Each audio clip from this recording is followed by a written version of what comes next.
و اما زیتون مال هرات افغانستان. سلام آقا، چطور متورین؟ امروز اومدیم هرات افغانستان، جایی که این روزا تو یوتیوب خیلی قوقا پا کرده. 64 متره هرات افغانستان. بریم با هم ببینیم چه جاییه. تا حالا از نزدیک دیدی؟ تا آخر این ویدیو با ما همراه باشید.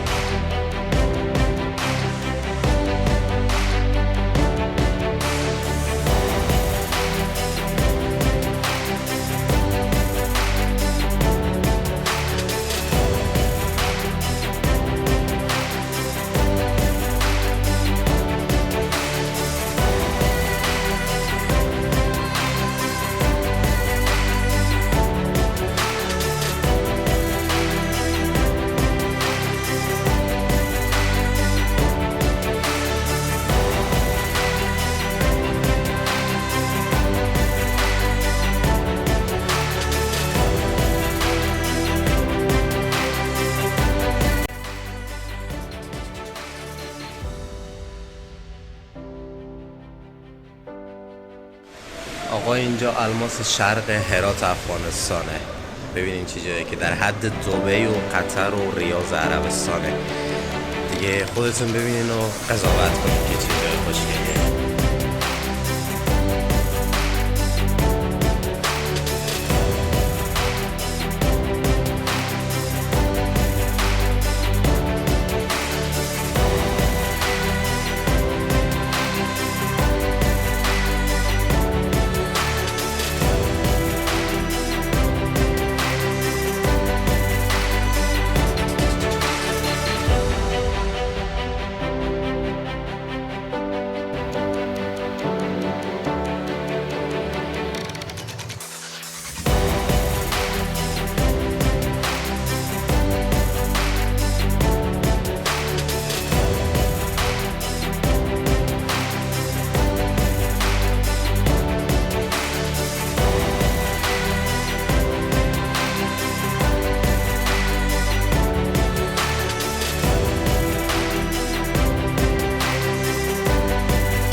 این فقط یکی از پاساژهای مشهور و معروف و مدرن 64 متره هرات افغانستانه. بریم با هم دیگه پاساژهاشو ببینیم و همین الماس شرق رو یکم بیشتر ببینیم. لایک کامنت یادتون نره. خیلی مخلصیم.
الماس شرق 5 طبقه و یکی از مشهورترین پاساژ های شهر هرات.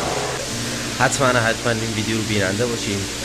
و ما الان طبقه 5 پاساژ الماس شرقه که بهترین جای 64 متر گفته میشه دیگه. تا آخر ویدیو با ما همراه باشین. عشق منیم، بریم برای ادامه ویدیو.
اینجا قصر سلطنتیه. برای مراسم‌های ازدواج و عروسی اینجا رو اجاره میکنن و خیلی جای دنجیه که تازه ساخته شده تو 64 متره هرات افغانستان.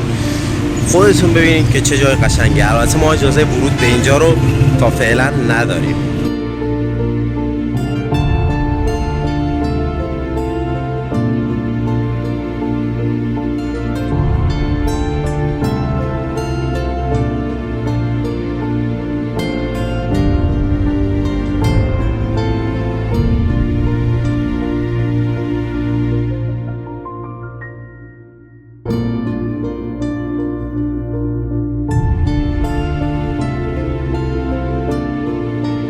شاید فکر کنین که چقدر خلوت امروز اینجا.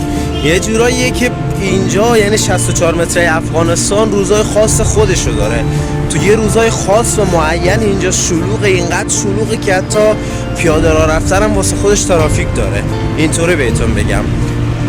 اما ما این روز خلوت رو انتخاب کردیم تا بتونیم راحت‌تر ویدیو بگیریم و برای شما ولاگ ضبط کنیم. پس به عشق همین کارم که شده لایک و بکوب و سابسکرایب یادت نره. Always alone. You will always be there. Always alone. You will always be there. Always alone. You will always be there. Always alone.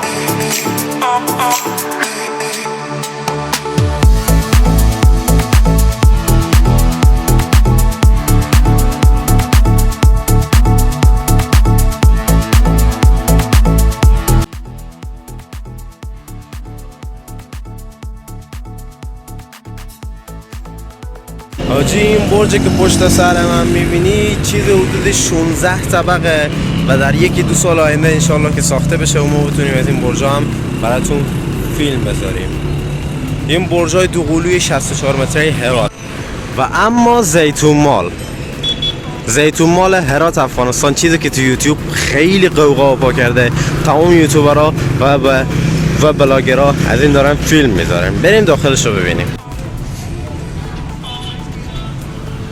آجی شانس نداریم دیگه، زیتون مال کلا اجازه فیلم برداری و عکس برداری از داخل این پاساژ اصلا نمیداد امروز، یعنی بدون هیچ عکس و فیلمی رفتیم داخل پاساژ و بیرون شدیم دیگه. همین رفتم داخل زیتون مال، بهشون گفتم که آقا من این فیلمو برای یوتیوب میخوام، ولی گفتن اجازه فیلم برداری رو ندارین از داخل این پاساژ. تنها من نبودم، خیلی از بلاگرهای دیگه داخل این پاساژ بود که اونا هم همچنان اجازه فیلم برداری رو نداشتن.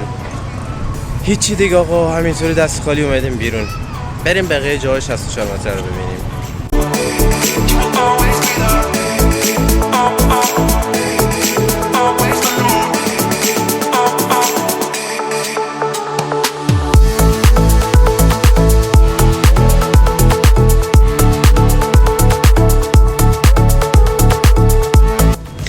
و آخر 64 متر دو تا قصر وجود داره، یعنی دو تا تالار پذیرایی برای مراسم ازدواج وجود داره که یکیش تالار پذیرایی قصر امارات همینی که پشت سر من میبینین و اون یکی روبرو هم تالار قصر امپراتوره، همونی که قبلا در موردش یه ویدیو یه ریاکشن رفتیم.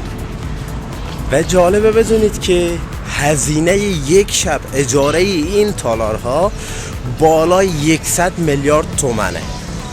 بالای 100 میلیارد تومان فقط هزینه یک شب اجاره این تالار هاست، فقط یه دونش.